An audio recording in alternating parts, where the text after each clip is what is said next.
Hi, I'm Seamus of Radix Strength and Conditioning, and today we're going to be talking about 3 common barriers to change. Now it's January, which means a lot of folks have kickstarted their year with New Year's resolutions. People are exercising, they're dieting, they're trying to quit smoking. Although now that we're about 2 weeks in, you may be finding that you're having a little trouble. Now, why did I start with challenges? Because if we can identify our challenges, we can work with them. We can't address challenges that we don't know we have. And I have seen it be such that if we can just deal with the hard stuff first, and we can admit that we have limits, and we can admit that we have challenges, then we will be more successful in the change.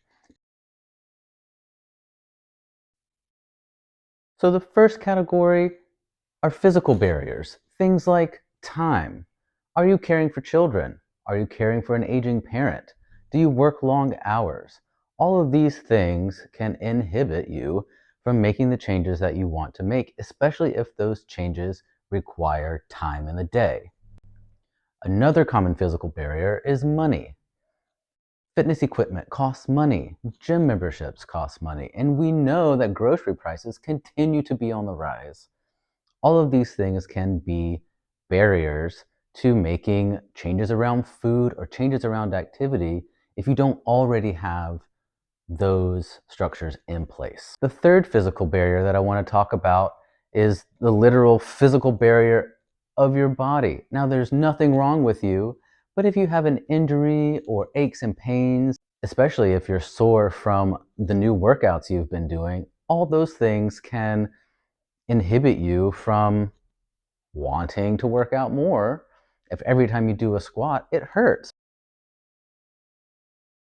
The second category are social barriers. And this is a category that I feel like doesn't always get touched on, but I want to make a point to speak about it here. The first of the 2 social barriers is just lack of support in your immediate social circle. The folks around you don't have the same rhythms or habits or don't engage in the activities that you're trying to start, then you may be inclined to follow the inertia of the group. It's harder to start a habit alone than it is if you have other people around you who are also engaging in that activity. The second set of barriers in the social category is lack of access. If, due to time constraints or money constraints, you may not have access to certain resources like a gym membership or to, depending on where you live, because of where you can afford to live, you may not have access to a neighborhood with sidewalks or a neighborhood with parks, both of which would allow you to maybe get your step goal in or give you a place to do body weight workouts. The third category, and one that I feel like is maybe overemphasized in fitness spaces, are mental and emotional barriers. Pain is weakness leaving the body. You just have to get your mindset right. I'm not going to tell you that here. What I'm going to say is how we feel about making change affects our ability and our success in actually doing the thing. If we don't believe in ourselves, if we mistrust our bodies to perform certain movements, if we had failure in the past trying to make these same changes, well, we may not have a lot of confidence going in. And this is a barrier to making change.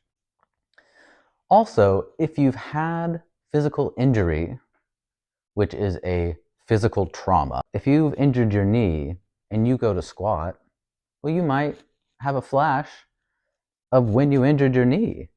And it might bring up feelings of shame or feelings of mistrust in that joint, which may mean you don't squat, which may then mean you can't squat later on.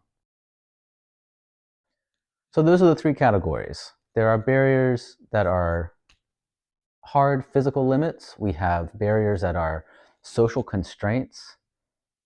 And we have barriers that the call is coming from inside the house. If you've made it this far in the video, congratulations. You've made it through the hard part.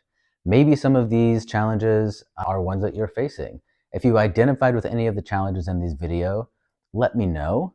I'm going to be doing a follow-up video where we talk about how to work with some of these. So stay tuned, and I look forward to hanging out with you in the next video.